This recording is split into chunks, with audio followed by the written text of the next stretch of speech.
الحمدللہ رب العالمین والعاقبۃ للمتقین والصلاۃ والسلام علی سید الانبیاء والمرسلین اما بعد فاعوذ باللہ من الشیطان الرجیم بسم اللہ الرحمن الرحیم انا انزلناہ فی لیلۃ القدر وما ادراک ما لیلۃ القدر لیلۃ القدر خیر من الف شہر تنزل الملائکۃ والروح فیہا باذن ربہم من کل امر سلام ہی حتی مطلع الفجر صدق اللہ العظیم وصدق رسول النبی الکریم ونحن علی ذلک لمن الشاہدین والشاکرین وقال اللہ تبارک وتعالی فی شان حبیبہ مخبرا وعامرا ان اللہ وملائکتہ یصلون علی النبی یا ایھا الذین آمنوا صلوا علیہ وسلموا تسلیما۔ سب مل کے پڑھیں الصلاۃ والسلام علیک یا رسول اللہ وعلی آلک واصحابک یا حبیب اللہ۔ الصلاۃ والسلام علیک یا رسول اللہ وعلی آلک واصحابک یا حبیب اللہ۔ عزیزان گرامی قدر، بزرگوں اور دوستوں، نوجوانوں، میرے بیٹوں اور بیٹیوں، آج کی اس پر رونق اور بابرکت محفل پاک میں، آج کی اس برکتوں بھری رات میں آپ مختلف مقامات پر اس محفل پاک کو سماعت فرما رہے ہیں۔ یہ ہمارے لیے بہت بڑی سعادت کی بات ہے، اور اللہ تعالیٰ نے عرفان صاحب کے توسط سے یہ موقع عطا فرمایا ہے کہ ہم چورہ شریف میں بیٹھ کے، بزرگوں کے قدموں میں بیٹھ کے، خواجگان چورہ شریف کے اس پاک سرزمین پر بیٹھ کر کے آپ تمام حضرات سے مخاطب ہیں۔ آج انشاءاللہ العزیز میں آپ کے سامنے سورہ قدر کی چند تشریحات اور کچھ ایسی باتیں آپ کے سامنے عرض کرنے کی کوشش کروں گا کہ ہمارے اور آپ کے ایمان کی تازگی کا باعث بنے گی، اور آج کی رات کی مناسبت سے ہمارے لیے سعادتوں کی بات بنے گی۔ یہ وہ سورہ مبارکہ ہے جو اکثر علماء سے آپ نے ختم پاک کی محافل میں اس سورہ پاک کی تشریحات، اس کی شرح، اس کی تفسیر سنی ہے۔ تو بندہ ناچیز اپنے ناقص علم کے مطابق کچھ ایسی باتیں آپ کے سامنے عرض کرنا چاہے گا کہ مجھے امید ہے کہ وہ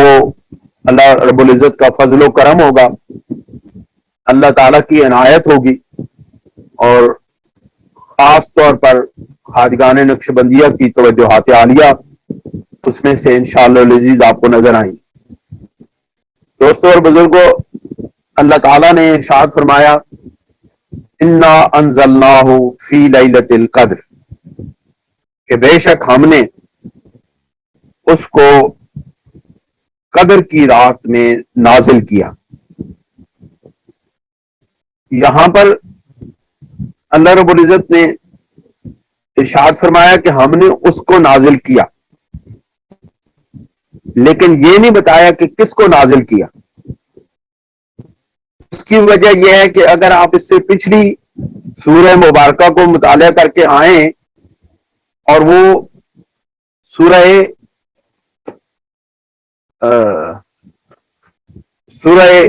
علق ہے، جس کو اللہ رب العزت نے اقرأ باسم ربک الذی خلق خلق الانسان من علق سے شروع کیا، اور یہی وہ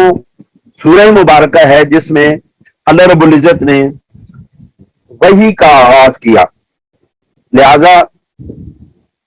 چونکہ پہلے قرآن مجید کے نزول کا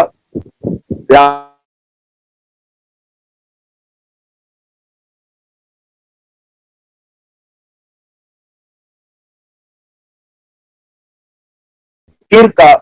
یہاں پہ استعمال کیا اور ارشاد فرمایا انا انزلناہ فی لیلۃ القدر، کہ بے شک ہم نے اس کو، اس قرآن مجید کو، بے شک ہم نے اس قرآن مجید کو لیلۃ القدر میں یا قدر کی رات میں نازل فرمایا۔ یہاں دو ٹیکنیکل باتیں ہیں کہ نزول قرآن ہوا شب قدر کو، لیکن سوال یہ پیدا ہوا کہ قرآن مجید تو یک بارگی نازل نہیں ہوا قلب مصطفیٰ پہ، قرآن مجید تو آیت آیت ایک سورت کی صورت میں یا چند آیات کی صورت میں اللہ رب العزت نے قرآن مجید کو نازل کیا، لیکن یہاں پہ اللہ رب العزت فرماتے ہیں انا انزلناہ فی لیلۃ القدر، کہ ہم نے تمام قرآن مجید کو لیلۃ القدر میں نازل کر دیا۔ اس کو سمجھنے کے لیے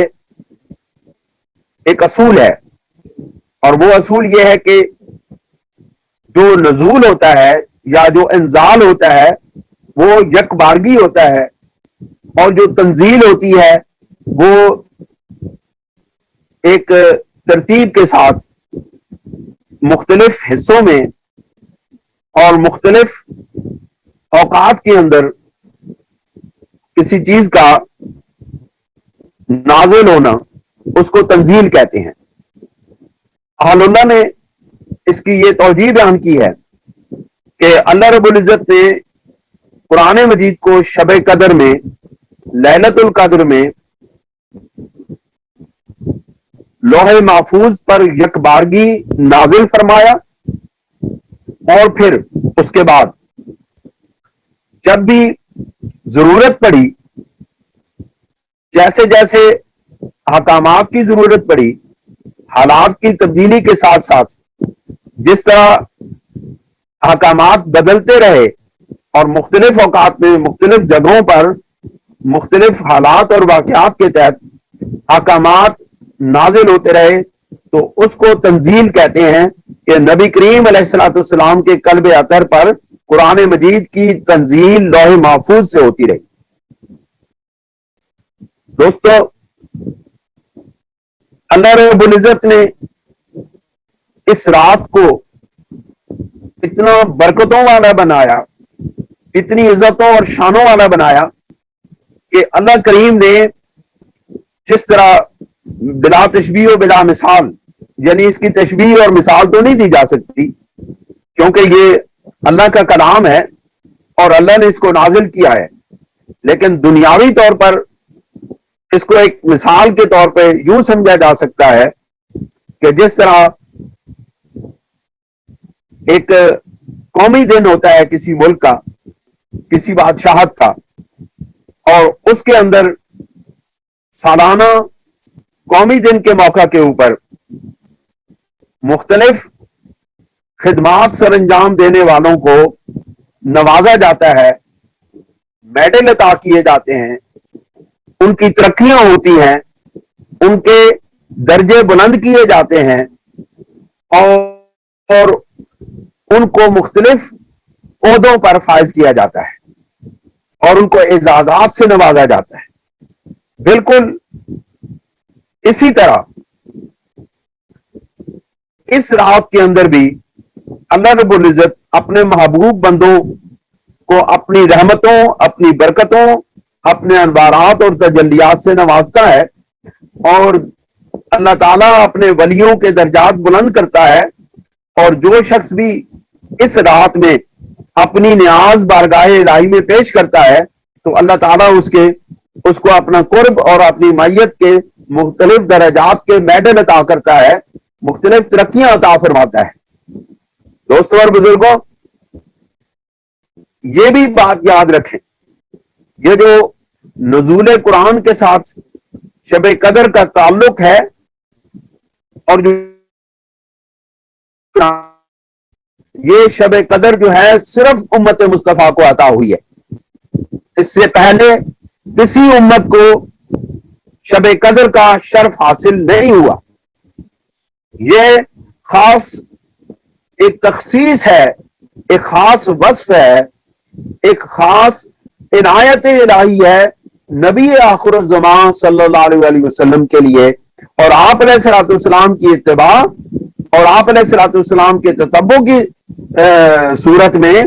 آپ کی امت کو بھی یہ منفرد شرف حاصل ہے، جو اس سے پہلے کسی امت کو یہ رات، یہ شب قدر والی، یہ جو شب قدر ہے، یہ کسی کو اس سے پہلے عطا نہیں کی گئی۔